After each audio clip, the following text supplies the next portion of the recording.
A very good evening to respected sir and all the listeners. I, Aastha Maurya, on behalf of FIPI PDEU Student Chapter, would like to welcome everyone to the fifth episode of C2C podcast, commencing under the banner of Campus to Company Week. This event is a series of podcasts where we invite the industry experts who are placed in reputed companies to share their experience in transitioning from the campus to corporate life. And today, in this episode of C2C podcast, it is my honor to introduce our esteemed industry professional, Mr. Krishna Raghav Chaturvedi. Mr. Chaturvedi is currently working as an outreach manager in ACS.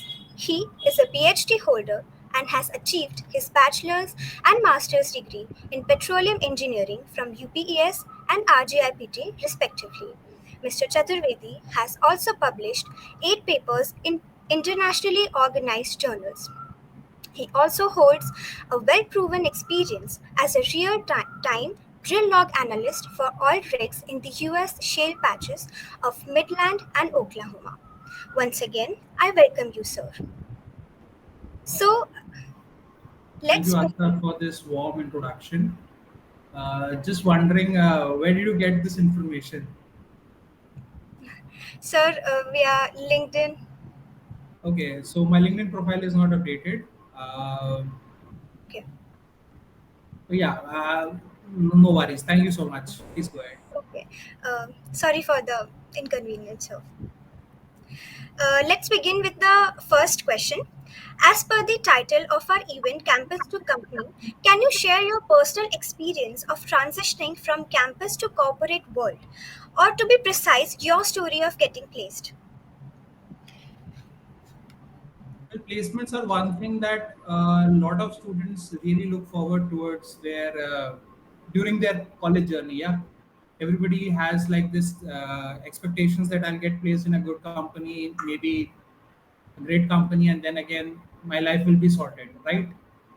So yeah, I got placed in a couple of companies, but then again my calling was something different. I thought that this is right, this is a good opportunity to maybe go towards the government services, maybe try my hand at administration. So I made a conscious choice to drop out of the industry, go back to academics, and then again I started learning. But yeah, I realized that a lot of things that are taught to us during our college years, they are something that we are not going to use in the industry, and the industry requires a different type of skill set that's very important for college students to pick up.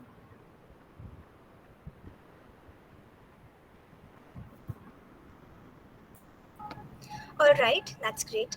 We would love to know experience and achievements in your career that you would attribute to the skills and knowledge you acquired during the time at university. Okay, that's a lot of things to summarize in such shorter time. But then again, one thing that I would really point out that we learned during our college years is working under pressure. And frankly, a lot of students, they do not study throughout the semester, and just one day before the exams, they need to cram a lot of things. And this is something that teaches you how to handle pressure, because when you're working in the corporate, or when you're working maybe on a project and there are deadlines with it, that ability to handle pressure, that ability to perform well under pressure is going to be something that's going to be very important. So I'm not endorsing that you start studying out at the very last moment, but then again it's very important that you understand and learn how to handle pressure. That's the key Okay. thing to take away. There are a lot more things, but yeah, this is the key thing to take away. Okay, sir. My next question is very important as the so called Gen Z, is very enthusiastic about getting an internship in order to seek expert knowledge. We would like to know from you, how does internship shape your understanding of corporate world? See, industries are something which internships are something which is very important if you want to go into an industry, because they give you a flavor of what the corporate life is going to be all about. We have a very different perception in the university. We usually rely on our own judgment to make a call that do we need to go for this lecture, or do we need to bunk this lecture. Can we spend our time in the canteen, or do we need to spend our time in the library? But in a corporate, you are operating with very fixed guidelines. And when you go for an internship, you understand that, yeah, is this something that I'm comfortable working in? See, everybody is different. Some people are comfortable working in guidelines, some people are free rangers. So when you go for an internship, you understand that, am I a right fit for this place? That's one of the things that is very important. Then again, you read a lot of things during your academics, but what is the industry implication for that? That's also very important, because during academics you tend to happen to know a lot of things. Maybe if you want to be a production engineer, you read a lot of production engineering and you find out that, yeah, there is something known as the group gathering station. You imagine that it's a set of four buildings and you go on the field, maybe visit Mehsana, and you find out that, yeah, it's a huge complex of 50 acres. So when you go on your internship, you understand that how the scale operates on such a wide range. So internships are very important, and specifically, I recommend that every student should try to get an internship. Maybe towards the second or third year. And nowadays, a lot of the internships, they're also conducted online. See, it's important to go on the field, but at times, the online internships, they are also very important. And because any internship where you get the opportunity to work with a mentor, to understand a lot of things, to understand that what are the present industry challenges, that's going to be wonderful. Okay, sir. In the continuation of the previous question, how can a student strike a balance between maintaining a good CGPA and gaining relevant internship experience? I'm not the person with a good CGPA, so I would skip that. But then again, academics are very important, and usually you have to find time for it. I refuse to believe that in a week where you have to go to your classes for maybe like 44 hours, you don't find the time to develop yourself. And specifically, a lot of the education institutes these days, they have Saturdays and Sundays off. So if you're missing out on some of the work, you can catch up on the weekend. There are a lot of vacation times, because you have a vacation, the summer vacation is always there for 2 to 3 months, and then again you have a winter break for 2 to 3 weeks. So you have a lot of time. You need to find time and make yourself available in that period. Okay. Sir, how does the university's current emphasis on multidisciplinary studies benefit the recent graduate? That's very important, because multidisciplinary is going to be the future. See, a lot of people think that petroleum industry is dying. That's not the way things are going to work out, because today, if you are training somebody to drill a well where you're going to produce oil, tomorrow that same person is going to drill a well to produce geothermal energy. Today, you are training somebody to be a production engineer. Tomorrow, that person is going to be involved in carbon storage. Maybe if you are training a person to be a reservoir engineer, tomorrow that reservoir engineer is going to be one of the prolific data scientists around there. Because see, all type of training that you get needs to be scaled and upscaled in the current context, because nobody knows the future. And whatever training you get should prepare you for the very future that is coming up. So yeah, multidisciplinary education is very important. All right, sir. In the C2C week, we organize a competition which has few rounds, same as the company placement rounds. One of which is for creating resume. So, can you elaborate the importance and some tips that helps in making a good resume? Yeah, this is something which is very important. I also usually talk with a lot of the students when I go out. It's very important to have a very crisp and concise resume when you are going for like a job or an internship. See, you are bachelor students. You cannot come up with a 6 to 7 page curriculum vitae and share it with the HR, because the HR does not have time to go through all that. So always try to have a very concise resume, maybe of a single page, not more than 2 pages. At the very max, it should be 2 pages. But since you are all fresh BTechs, you should have always like a single page. On the page, you should try to summarize what has been your academic journey so far. So you may be like a chemical engineer, or you may be a petroleum engineer, even electrical engineer. So just mention that, yeah, I'm doing a bachelor's in this. These were some of the courses. This is the pointer that I got. These are my marks from the 10th and 12th. You don't need to specify everything. You don't need to specify that, yeah, I studied maybe in some town in West Bengal, or maybe I studied in Delhi. See, you just mention your board and that's it. Because that is why we have an educational board, right?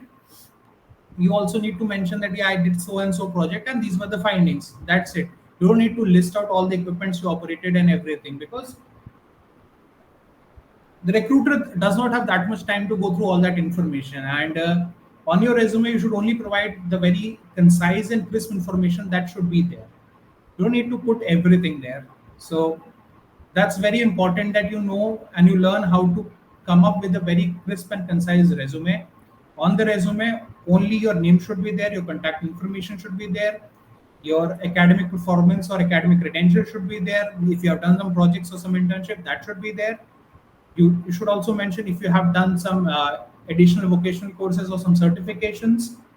Add, like, if you have some additional information which you would like to share. Maybe you have done vocational course in marketing, so you may want to add that on your resume. But if you did a vocational course maybe in social work or some other design, if it's relevant to the company, add it. It's not, remove it. So you need to optimize your resume as per the company that's coming up. So if you're going for an interview with an oilfield services company, you may need to mention that, yeah, I was a field intern and I did this and I lifted these many sacks and I worked on the field for 6 to 12 hours. But if you're going for an IT company, maybe you should highlight what are the IT aspects of it, what are the languages that you know, what are the softwares that you know. So highlight only what is important. You don't need to highlight everything. And sometimes people feel that, if I send a resume of 3 to 4 pages, maybe that will make an impact. No, that's not going to make an impact. People don't have time to read 3 to 4 pages. So it's very important that you have a very good resume and a very crisp resume to uh, get their attention, because the HR spends less than 10 seconds on your resume. It's all that you have. Make it count. Okay, sir, we'll keep that in mind. Can you elaborate on the rounds during the placement process and what things we need to keep in mind while preparing for the placements and their interviews? See, during your placements, usually companies operate on different skills. Maybe some of them will have like a direct interview, some of them will have additional rounds for screening, like a group discussion or a group task. So, no matter the number of events, no matter the number of rounds, just keep this in mind that, yeah, you need to give your best. So, if they're going to have a group discussion, just try to be humble, try to be polite, try to give everybody the chance to speak. A lot of us make the mistake that, yeah, it's a group discussion, maybe I need to give a monologue. That's not the way how a group discussion works. It's called a group discussion for a reason. It's not a speech. So be very clear in your mind that, yeah, if a company is going for a group task, it's trying to assess that how capable you are to work in a team. If it's going for a group discussion, it wants to understand that how will you work in a multidisciplinary team, or how are you going to work with people of a different backgrounds and different educational levels. So the company has put that task there for a purpose, and it's not important that you need to outshine everybody. It's important that, yeah, you need to be a constructive and a cohesive member of that team. So these things should be kept in mind. Yes, sir, we surely will. Sir, can you highlight the importance of masters and PhD and in one's career and how to figure out the correct time towards pursuing these degrees? See, there is no correct answer to that. It depends on everybody, but yeah, given the times we are in, and if you look around, you see everybody has the same set of skills nowadays, and it's very important to have an additional edge to be very successful in your career. Here is an opportunity that you feel that maybe you are a petroleum engineer or a chemical engineer doing good in your job, but you want to do better. You identify that, yeah, there is a certain skill gap in my resume, so maybe it's a time to get a master's. So do you need to get masters in the same field? Maybe yes, if that works for you. Maybe you need to go for a different field, because as you very rightly said, This is the time for multidisciplinary. You may start with a petroleum engineering, you go for gas transportation, and then again you may be working as a product manager in a multinational company, just like me. So transitions happen and you don't know how the career stage is going to take you. So that all depends on you. You feel comfortable going for a master's, go for a master's in technology, or go for a master's in analytics. If you want to go for business administration, go for an MBA. A lot of people I have seen nowadays, after a BTech they're going for some of the social sciences degrees, and that's also very important, because with the narrative coming in of environmental social governance and all the DEIR prospects around, it's very important to be mindful of these things. So it all depends on you. It depends on you where you are and where you want to get in life. There is no correct answer to that, but yeah, I would strongly recommend that, yeah, if you are passionate and you're keen on learning, there's never a bad time to grab an extra degree. But here I'll point out something very specifically, that if you are planning to go for a PhD is a very long term commitment and it requires a lot of efforts on your part. So if you are in a mentally stable space to commit your 4 to 5 years, only then go for a PhD. Don't go for a PhD that I don't have anything to do. Let's go do a PhD. No, that's not how things are going to work out. You may do a PhD, but that will not be a good PhD. So if you want to do a good PhD or a great PhD, be very available mentally, physically, emotionally. A lot of things are there.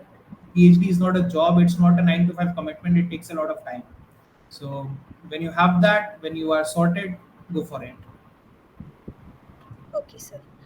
Can you guide us regarding the future of a petroleum engineer in the digital world and how to prepare for the digital transition coming in the industry? I'm going to say something which is very controversial here. When I was in my class 10th, everybody said that the petroleum industry is going to go digital in the coming 2 years. When I was in my bachelor's first year, everybody said that petroleum industry is going to go digital in the coming 2 years. When I was in my final year, people said that it's going to go digital in the coming 2 years. Now in 2023, people are still saying that it's going to go digital in the coming 2 years. It's going digital from the previous 10 to 15 years. It's yet to go. Uh, the petroleum industry is quite hesitant for change, and it's quite natural because the scales you are operating in, the amount that has already been invested, the pressure and temperature conditions you work in, there is very less margin for error. And if you want to go for analytics in the petroleum industry, every company has implemented data analytics to a certain extent. Of course, uh, in the modern context, it's very important for a company to have all the data in house. But then again, if you think that it's going to be something which is going to define who you are in the industry, I'm sorry, that's not the way. Uh, in the petroleum industry till date, hands-on experience is more prioritized. So maybe I'm wrong, but that's my 2 cents. All right, sir. Sir, we are a batch of 100 to 130 students, all taught by some faculties and with almost similar knowledge. So, can you help us? How can one get an extra edge over his or her peers? That's quite easy. Uh, just a moment.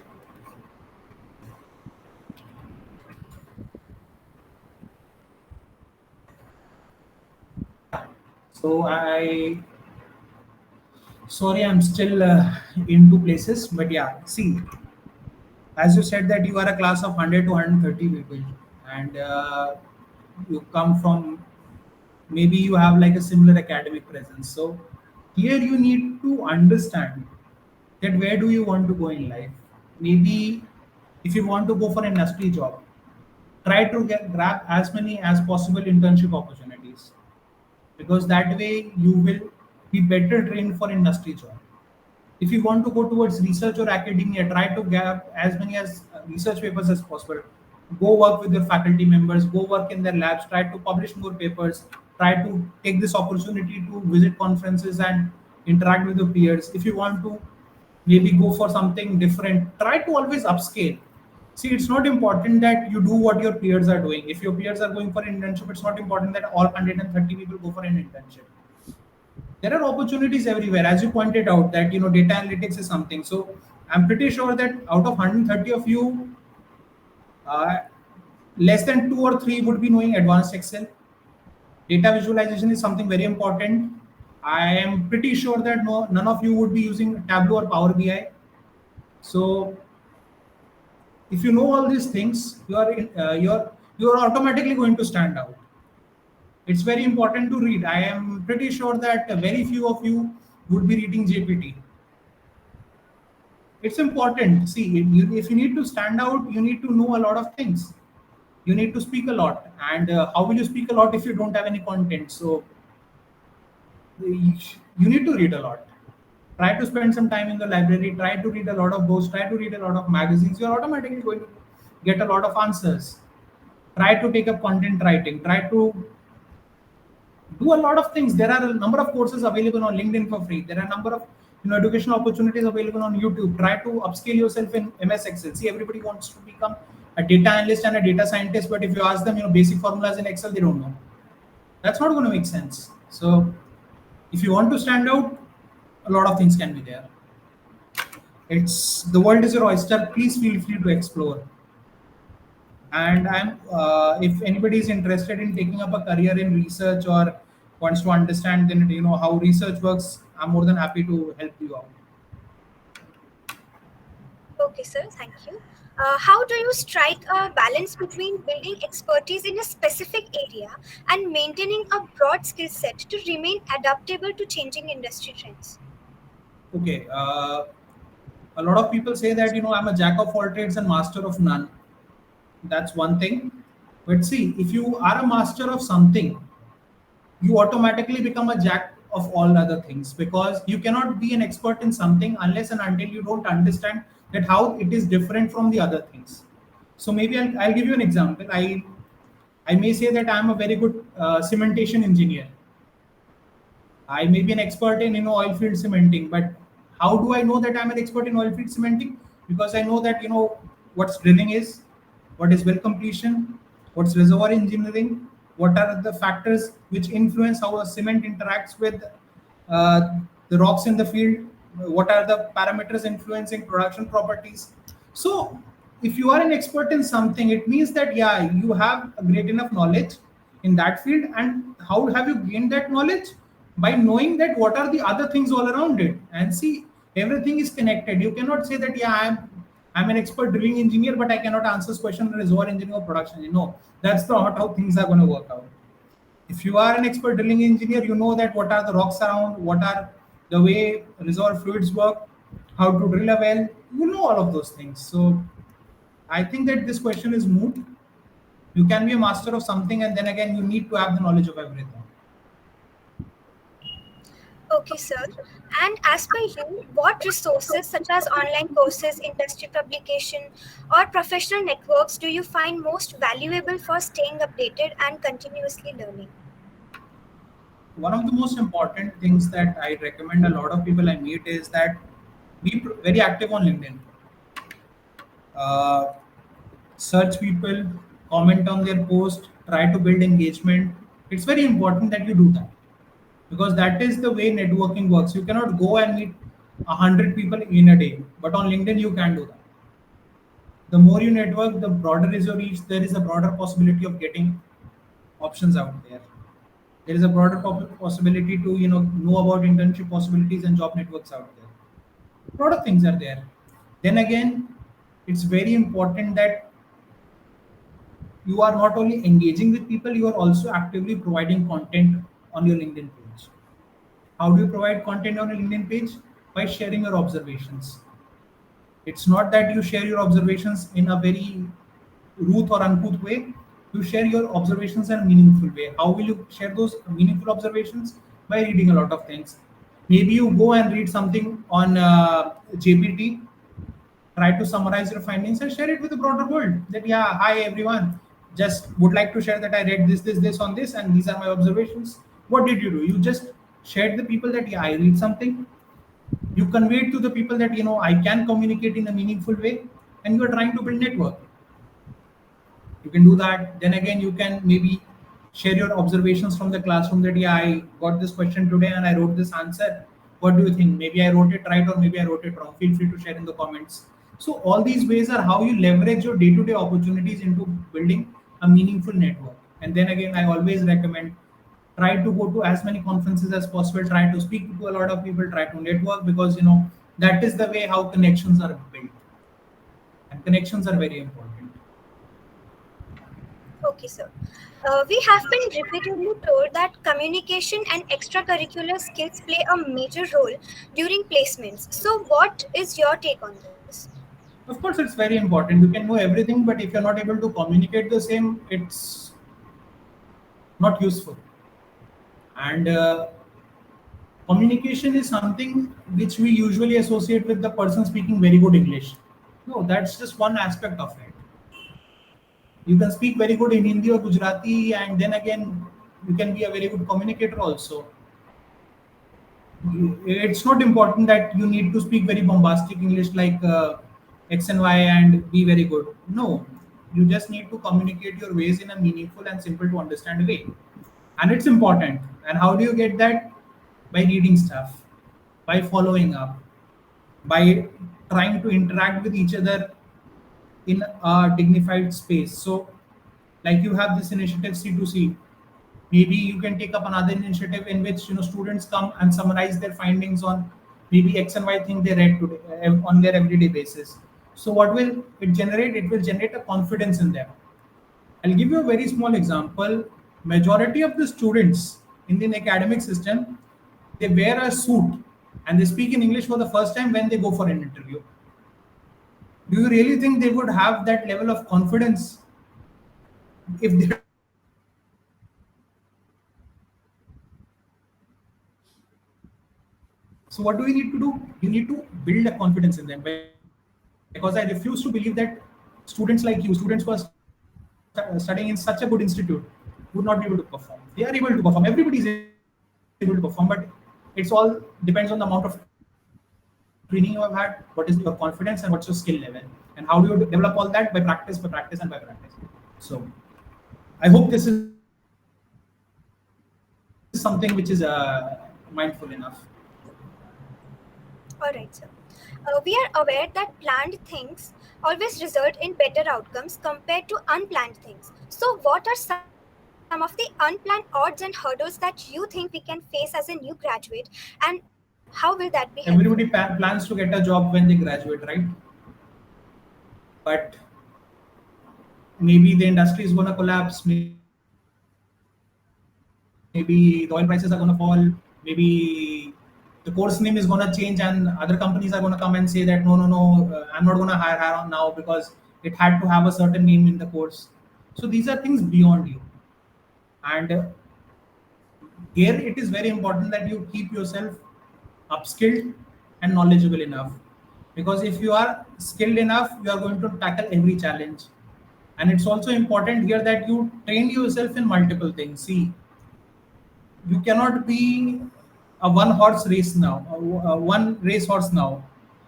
uh, you should also know that if you're a petroleum engineer, you should also understand some amount of data analytics, you should also understand some amount of coding, maybe some amount of marketing, some amount of content development, because a lot of the challenges they come without warning. And it's good that if you have training for that, will work wonders. Okay, sir. Um, Lastly, looking back, what is one piece of advice you wish you had received when you were transitioning from campus to company? Okay, I think if I would have been told that yeah, it's very important to network, I would have been in a much better place, because in the initial years I was not aware of how networking is done.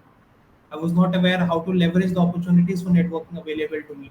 I would always go to a conference just to eat and drink, not to know people, not to speak with people. And if at that time somebody would have told me that khana pina is secondary and you are here to talk to people, I would have been in a much better place. Okay, sir. We will sincerely follow your advice, and it was really great interacting with you, sir. Now, on behalf of FIPI PDU Student Chapter, I would like to extend my heartfelt gratitude to Mr. Raghav Krishna Chaturvedi, sir, for taking the time to join us today and to share valuable insights and experiences. We are incredibly grateful for your time and effort. Your tips and advice will certainly be beneficial to everyone, and we are confident that the information you have shared will help us all in our personal and professional growth. I also sincerely thank all the listeners for tuning in. Thank you once again.